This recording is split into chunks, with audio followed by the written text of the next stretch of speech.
नमस्कार मेरी YouTube family, आपका हमारे यूट्यूब चैनल में बहुत बहुत स्वागत है। तो चलिए आज की कथा प्रारंभ करते हैं। एक बार एक शिष्य ने विनम्रतापूर्वक अपने गुरुजी से पूछा, गुरुजी, कुछ लोग कहते हैं कि जीवन एक संघर्ष है, कुछ अन्य कहते हैं कि जीवन एक खेल है और कुछ जीवन को एक उत्सव की संज्ञा देते हैं। इनमें कौन सही है? गुरुजी ने तत्काल बड़े ही धैर्यपूर्वक उत्तर दिया, पुत्र, जिन्हें गुरु नहीं मिला उनके लिए जीवन एक संघर्ष है, जिन्हें गुरु मिल गया उनका जीवन एक खेल है, और जो लोग गुरु द्वारा बताए गए मार्ग पर चलने लगते हैं, मात्र वे ही जीवन को एक उत्सव का नाम देने का साहस जुटा पाते हैं। यह उत्तर सुनने के बाद भी शिष्य पूरी तरह से संतुष्ट न था। गुरुजी को इसका आभास हो गया। वे कहने लगे, लो, तुम्हें इसी संदर्भ में एक कहानी सुनाता हूँ। ध्यान से सुनोगे तो स्वयं ही अपने प्रश्न का उत्तर पा सकोगे। उन्होंने जो कहानी सुनाई वह इस प्रकार थी। एक बार की बात है कि किसी गुरुकुल में 3 शिष्यों ने अपना अध्ययन संपूर्ण करने पर अपने गुरुजी से यह बताने के लिए विनती की कि उन्हें गुरु दक्षिणा में उनसे क्या चाहिए। गुरुजी पहले तो मंद-मंद मुस्कराए और फिर बड़े स्नेहपूर्वक कहने लगे, मुझे तुमसे गुरुदक्षिणा में एक थैला भर के सूखी पत्तियां चाहिए, ला सकोगे? वे तीनों मन ही मन बहुत प्रसन्न हुए, क्योंकि उन्हें लगा कि वे बड़ी आसानी से अपने गुरुजी की इच्छा पूरी कर सकेंगे।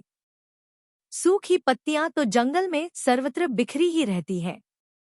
वे उत्साहपूर्वक एक ही स्वर में बोले, जी गुरुजी, जैसी आपकी आज्ञा।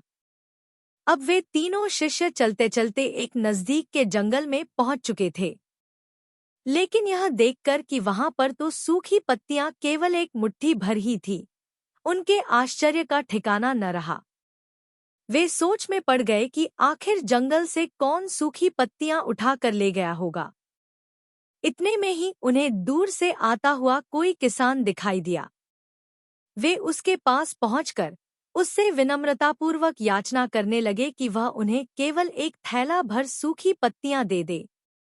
अब उस किसान ने उनसे क्षमा याचना करते हुए उन्हें यह बताया कि वह उनकी मदद नहीं कर सकता, क्योंकि उसने सूखी पत्तियों का ईंधन के रूप में पहले ही उपयोग कर लिया था। अब वे तीनों पास में ही बसे एक गांव की ओर इस आशा से बढ़ने लगे थे कि हो सकता है वहां उस गांव में उनकी कोई सहायता कर सके।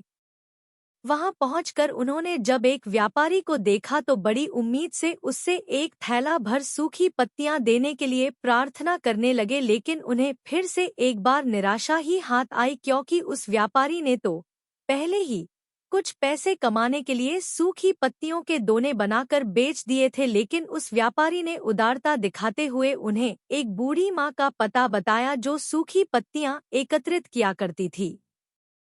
पर भाग्य ने यहाँ पर भी उनका साथ नहीं दिया, क्योंकि वह बूढ़ी माँ तो उन पत्तियों को अलग अलग करके कई प्रकार की औषधियाँ बनाया करती थी। अब निराश होकर वे तीनों खाली हाथ ही गुरुकुल लौट गए। गुरुजी ने उन्हें देखते ही स्नेहपूर्वक पूछा, पुत्रों, ले आए गुरुदक्षिणा? तीनों ने सर झुका लिया। गुरुजी द्वारा दोबारा पूछे जाने पर उनमें से एक शिष्य कहने लगा, गुरुदेव, हम आपकी इच्छा पूरी नहीं कर पाए। हमने सोचा था कि सूखी पत्तियां तो जंगल में सर्वत्र बिखरी ही रहती होंगी, लेकिन बड़े ही आश्चर्य की बात है कि लोग उनका भी कितनी तरह से उपयोग करते हैं। गुरुजी फिर पहले ही की तरह मुस्कराते हुए प्रेमपूर्वक बोले, निराश क्यों होते हो? प्रसन्न हो जाओ, और यही ज्ञान की सूखी पत्तियां भी व्यर्थ नहीं हुआ करती, बल्कि उनके भी अनेक उपयोग हुआ करते हैं। मुझे गुरुदक्षिणा के रूप में दे दो। तीनों शिष्य गुरुजी को प्रणाम करके खुशी खुशी अपने अपने घर की ओर चले गए। वह शिष्य जो गुरुजी की कहानी एकाग्रचित्त होकर सुन रहा था, अचानक बड़े उत्साह से बोला, गुरुजी, अब मुझे अच्छी तरह से ज्ञात हो गया है कि आप क्या कहना चाहते हैं। आपका संकेत वस्तुतः इसी ओर है, न कि जब सर्वत्र सुलभ सूखी पत्तियां भी निरर्थक या बेकार नहीं होती हैं, तो फिर हम कैसे किसी भी वस्तु या व्यक्ति को छोटा और महत्वहीन मानकर उसका तिरस्कार कर सकते हैं? चींटी से लेकर हाथी तक और सुई से लेकर तलवार तक सभी का अपना अपना महत्व होता है। गुरुजी भी तुरंत ही बोले, हाँ पुत्र, मेरे कहने का भी यही तात्पर्य है कि हम जब भी किसी से मिले तो उसे यथायोग्य मान देने का भरसक प्रयास करें, ताकि आपस में स्नेह, सद्भावना, सहानुभूति एवं सहिष्णुता का विस्तार होता रहे और हमारा जीवन संघर्ष के बजाय उत्सव बन सके। दूसरे, यदि जीवन को एक खेल ही माना जाए तो बेहतर यही होगा कि हम निर्विक्षेप, स्वस्थ एवं शांत प्रतियोगिता में ही भाग लें और अपने निष्पादन तथा निर्माण को ऊंचाई के शिखर पर ले जाने का अथक प्रयास करें। अब शिष्य पूरी तरह से संतुष्ट था।